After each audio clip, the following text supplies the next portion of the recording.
this is your buck. He's moving towards us. Hopefully he comes down farther and we can get better video of him. I got the camera on him right now. He looks good. Yes, he does. He just went down in a little dip. He's gonna work his way this way.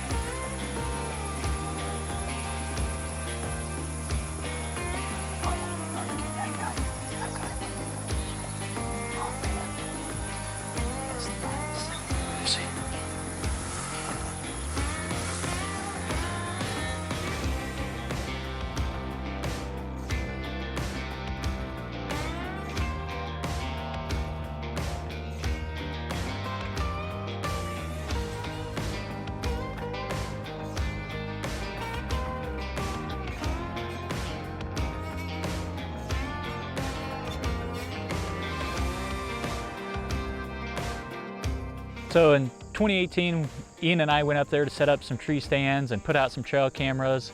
And one morning we happened to be pulling out of the driveway and Ian yells at me, "Hey Ryan, there's a huge deer over here." So I grabbed the binoculars and a camera and I started taking pictures.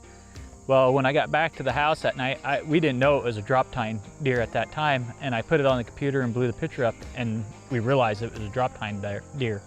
So I was super excited. Ended up getting a bunch of trail cam pictures of him when I came back up to hunt in November of 18. Had a bunch of trail cam pictures of him and another 5x5 always with each other. 19, I went out and it'd be the last week of August, first week of September to antelope hunt, and we had deer permits then too. But the first night we were there, immediately we found the drop tine buck and I got some video of him and some still pictures and put out trail cameras. But my trail cameras, for some odd reason, didn't work at that point in time. So we didn't get any pictures when we went back in November to try to hunt him again. Knowing that that deer was still there and I had already filled my tag, I was excited to have Ty go with me and see if he could get a shot at him. So Ryan got a hold of me and told me that it was my turn to go if I wanted to, and I instantly went and talked to my wife and said, you know, this is just a dream and I really would like to go out there and shoot a mule deer. And Ryan had a lot of whitetails and a lot of mule deer too. He'd had some great encounters with out there. And so he said, man, you just come out, and he said, I want you to hunt and enjoy it and kill whatever you want.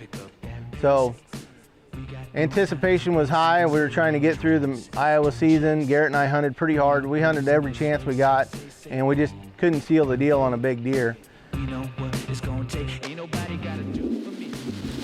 Well, my last day to hunt in Iowa before I go to South Dakota with Ryan. So Garrett's been busting at what I'm trying to get me a deer. To hunt first or shoot first, so. But he takes his bow every time we go, so we're kind of throwing a Hail Mary. I packed up my stuff and we headed up there. And as we were driving up, Ryan had already killed a buck out in South Dakota earlier in the year in September. So this big buck that they had with the drop tine was still running. We're still getting camera pictures of him. Ryan's buddy had actually missed him at like 23 yards the last time they were out. And Ryan said, if that deer comes by, you're gonna shoot him. And I've been through way too many things where, you know, you shoot a big deer when you're hunting with somebody and it causes some jealousy, or, you know, and I said, I don't want to lose a friend over this. And he's like, absolutely not. He's like, don't you worry about it a bit. He's like, I'm gonna be more upset if that deer comes by and you don't shoot it.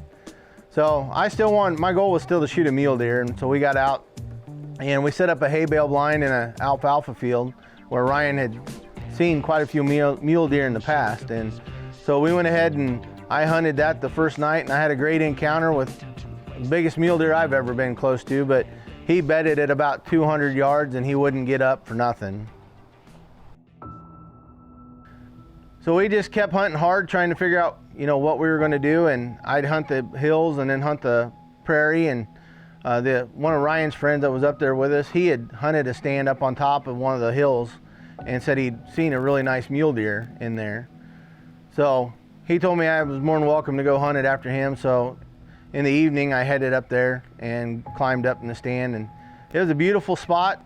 I mean, you were up on top of everything, and there's just something about hunting out west that just gets your soul right, I think. And that was a happy spot, but I didn't see any deer. And we'd had some snowfall in the middle of this whole trip. And so on that day, the snow was actually kind of melting again. And so things were slick, and I ended up coming down the hill and I slipped on some rocks and I fell about 10 feet and smacked my head on a rock.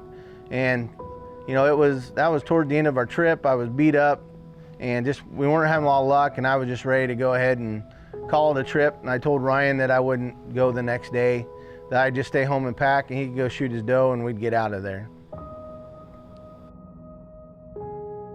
So in the backyard of this, where we're staying, there's a yellow outhouse, and my tripod's there. I went into the garage, got a stool and put it in there, opened the door of the outhouse and just sat there and decided if a doe came by, I was gonna shoot a doe. If a buck came by, I was gonna shoot a buck, just fill my tag so we go ahead and go home that day. And so I was sitting there and I heard a grunt and I thought, man, that's a buck, he's gotta be close. And then Ryan had sent me a text, which he didn't know I was hunting, and he said, man, you should be out. That drop time buck is running does about 50 yards south of me. Well, I'm about 300 yards north of him. And I said, well, that's crazy, you know, but I was like, at least he's out and we're seeing him. And so I was sitting there, and after about 30 minutes, I heard another grunt, and I kind of looked, and here comes two does, and they're running down the fence line straight to me at the outhouse. And then I see a buck jump the fence behind him, and he comes running. I didn't even look to see what the buck was, anything. I just knew that that was a deer I was going to shoot if he gave me an opportunity. So the does make it down to about 18 yards and jump the fence, go right to the scrape. The buck actually jumped the fence back a little bit farther than that. And at one time he was 40 yards underneath a tree working a scrape. And I thought for sure he was just going to go to that next big scrape where we'd had the trail cam picture. But he didn't. He cut out and he went kind of out and around. And whenever I got at full draw, he was at 53 yards. Meh.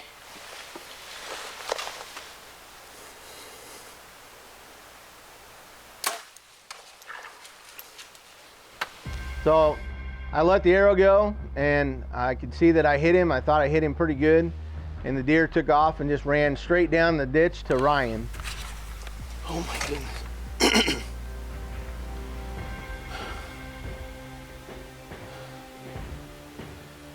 Crazy. So after about 5 minutes, I got a text from Ryan. He's like, dude, that drop time buck just ran by with an arrow stuck in him. Did you shoot him?